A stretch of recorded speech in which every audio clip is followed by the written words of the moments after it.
Hi guys, I'm Mike. And I'm Mark. And this is F1 Fanatics.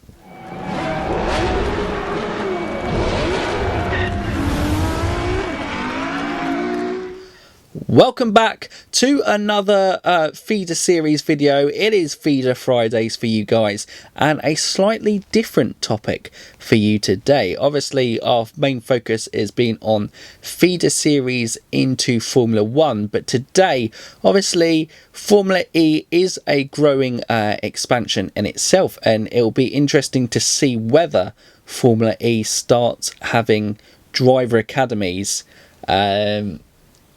so like their teams having guys within the feeder series like F3 and F2, with the prospect of then diverting off there. And there is also a potentially new feeder series in emergence that Mark will mention later on in the video. But first of all, Mark, we'll start off. Do you think this is a likelihood to happen? Extremely. We're already seeing Formula E teams pick out rejected F2 drivers, or drivers unable to make it to F1 for lack of support. And I think it's not a matter of if, but it's a matter of when we're going to see drivers just signed up to, let's say, Porsche instead of Ferrari. We'll see the Porsche Junior, the Audi Junior, the Techeetah Junior.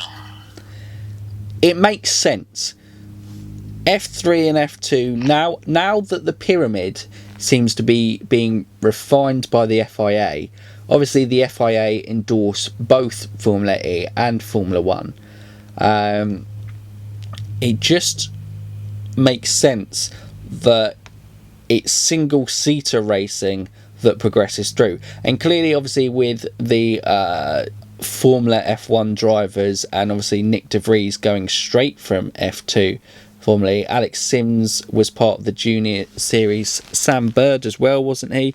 I believe so. Part of the junior series. So it's already kind of happened in an unofficial way that they seem to be picking up guys from these series. So they clearly believe that their skills, well, it makes sense that, you know, junior single-seater racing translates. Formula E is a single-seater series. It just is powered by something different than they've ever driven before. But yeah, the natural step does seem you'll have like you said, Porsche Juniors, Audi Juniors, and then it becomes interesting how they will share the grid. I think we'll see Techeetah and all that.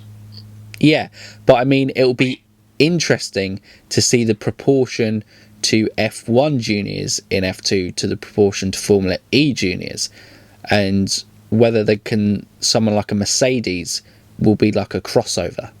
Mercedes will be the crossover. No, definitely. Yeah, that would obviously make sense for them picking up, and as they already have like HWA Race Lab in there as well that they're kind of affiliated with. But it'd be interesting to see if they go out and out. But I think that seems the natural step. But can you see, I mean, you're going to talk about it's the ERA. There we go. Yes, and that is a new series starting in 2020, potentially. And obviously it is electronic based, and it will be a junior series. Yes, it seems, looking at it, the cars are a lot closer to F4 and F3. The more I look at it, it's meant to be starting in the summer of this year, but there's yet to be a calendar announced, and there seems to be no drivers confirmed that I can see. Very in its infancy, and with anything that's to grow. But by the sounds of it, and the sounds of the cars that they're starting to model on, it seems like another, because below obviously the official FIA F3, there are a lot of series that link into it with, like, you know, all the F4 series, like the British F3. I suppose European F3 kind of is on a level, but FIA will hope will be a level below and make F3 the main series in the future to come. But I think it seems like it will be one of those F4 levels, maybe a regional F3, F4. as like another step in to the early stages of the ladder of and probably with electric cars, it probably makes it more affordable to race. Yes, it does. The price to enter with a race-ready car is an amazingly low €110,000. That, I mean, some people might go, is he taking the mick that 110,000 is low? But for feeder series, that is pretty damn low. Yeah. But I still see Formula E teams for now going to Formula 2 for their future drivers until we see actual academies set up. Well, it makes sense because Formula 2 is the best single-seater feeder series in the world of motorsport. There are loads of talented young drivers in there. Obviously, we're covering it and excited to see the racing go from there. The idea always was that was a feeder into the pinnacle of motorsport, which is F1. But obviously, with more options developing, stuff like IndyCar and Formula E are also becoming options there. But because of how Formula E is growing and their continued plan, it would make sense how they have a big attachment to the drivers, that they try to get people attached to the drivers early. And so people might be talking, oh, hey, have you heard of so-and-so? They're part of the Porsche Academy and they're racing in F3 this year. Oh, yeah. Oh, maybe we might see them as the next Porsche driver in, a couple of years type thing. And I think it gives more of a driver attachment. Yeah, it does. So I think we can both agree it's a matter of when, not if. I feel the way that Formula E promote and the way that it's growing, I feel it is a natural progression. I don't know who will make that step across, whether it be Mercedes first because it's easier for them, because obviously they will have drivers who can go either F1 or Formula E with both teams in there currently. But yeah, it'd be interesting to see who goes there. But I agree. I think it is a matter of when, not if, this will happen. And it'll be very interesting to see when it actually happens. Yeah, I think it will. And I think that probably rounds off the topic for today. Obviously, it's a nicer, shorter one for you guys to digest again today.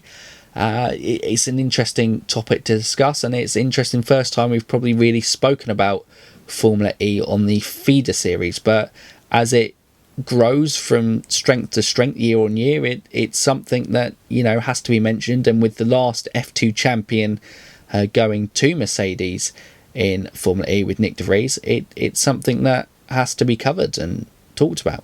It really does. So, guys, we'd love to hear from your comments down below, whether you agree with us that you think we will start seeing Formula E Academies in the Junior Series, most likely picking up in the F3 and F2 championships. If you do think that's likely, who do you reckon is likely to do that? Who are the most likely to start the academies first? And we'd just love to hear from that in the comments. Well, we already have an academy, let's be honest. In Mercedes? With Mercedes. Correct. So who will... I think the first who will properly use the open wheel feeder series will be... I want to say it will be Techeetah, because I think they... Do they have the oldest team? I believe they do. With Vern and Da Costa? I mean, they... No, Well, it could be Venturi with Massa and Mortara. I think that is the oldest one for me, Venturi. But obviously Venturi are linked to Mercedes a little bit as well, with obviously Susie Wolff being the team principal and being powered by Mercedes engines. So that'll be interesting on that front. But yes, comment down below on what you all thought. It may also be a place for those Renault juniors to go as well, as they have with Nissan. Exactly, the Nissan Edams, because Sebastian Buemi is also aging as well. But guys, if you are new around here and you enjoy what we do on the feeder series, or you would like F1 content and everything as well, you can subscribe to the channel, click that bell notification, and keep up to date with all our latest content. If you like this video, drop it a thumbs up. And for now, you F1 fans, keep racing.